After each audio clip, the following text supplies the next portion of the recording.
Bismillahi, Assalamualaikum warahmatullahi wabarakatuh. Saya perwakilan dari kelompok 8 ingin menjelaskan tentang laporan arus kas. Pengertian laporan arus kas. Laporan arus kas adalah laporan yang memberi informasi historis mengenai perubahan kas dan setara kas dari suatu perusahaan yang mengklasifikasikan arus kas berdasarkan aktivitas operasi, investasi, maupun pendanaan selama suatu periode akuntansi. Manfaat laporan arus kas. 1.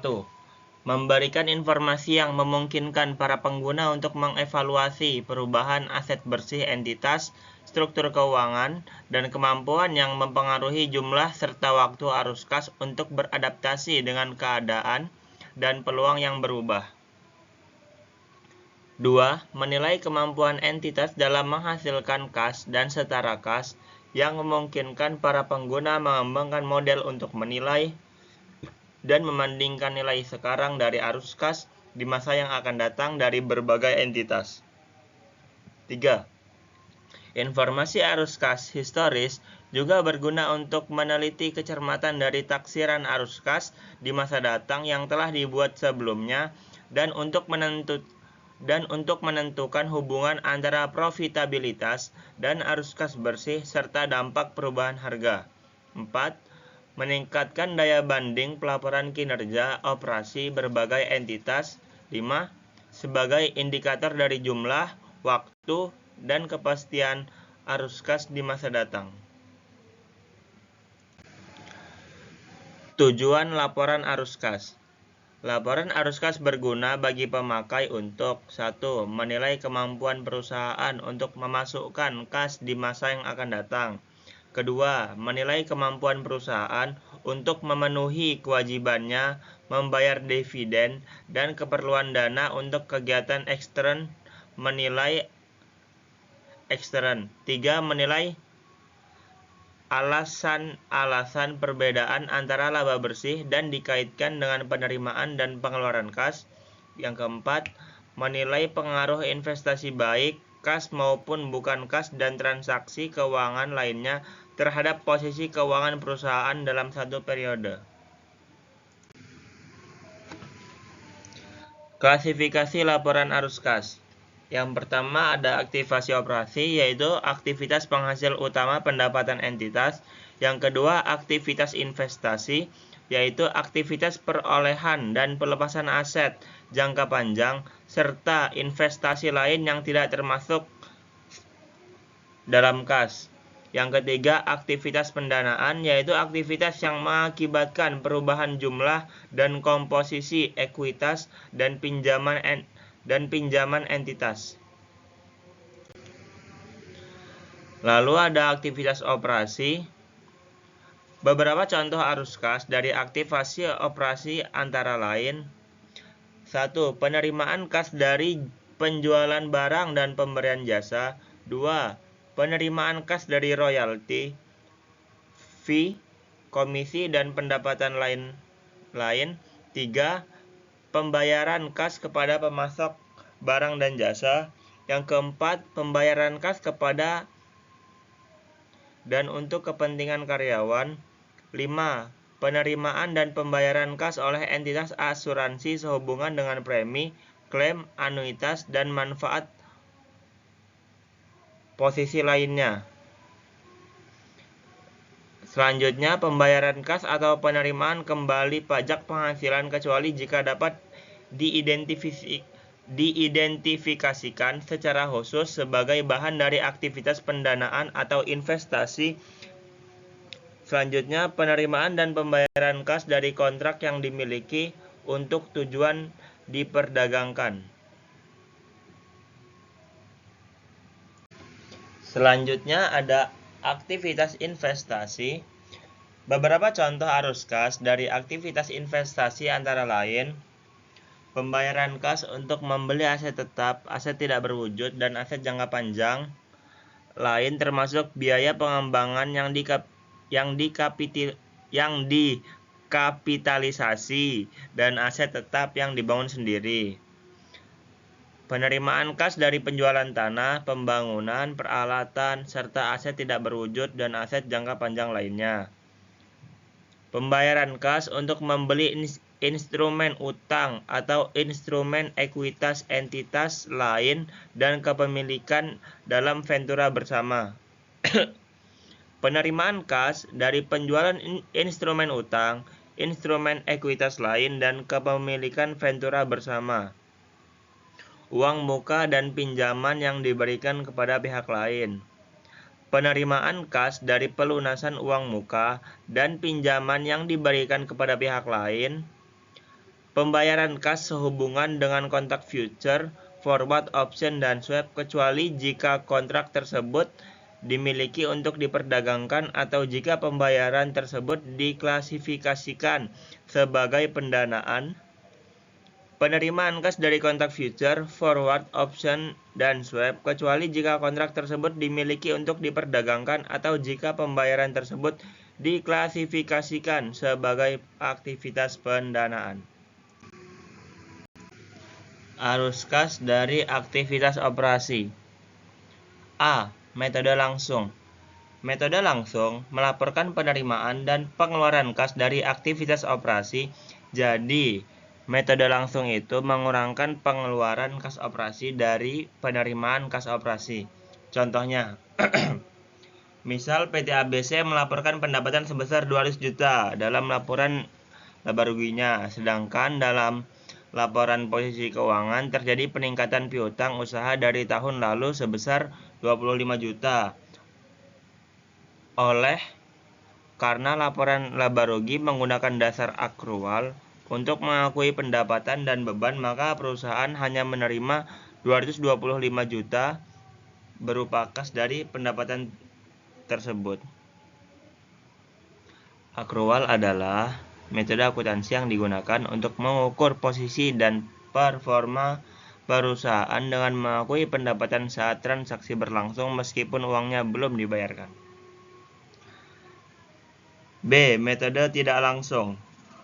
Metode tidak langsung menggunakan laba atau rugi bersih sebagai titik awalnya, lalu diubah menjadi arus kas bersih dengan cara menyesuaikan laba bersih tersebut dengan pos yang tidak berdampak pada kas. Dengan metode langsung, informasi mengenai kelompok utama penerimaan kas bruto dan pengeluaran kas bruto dapat diperoleh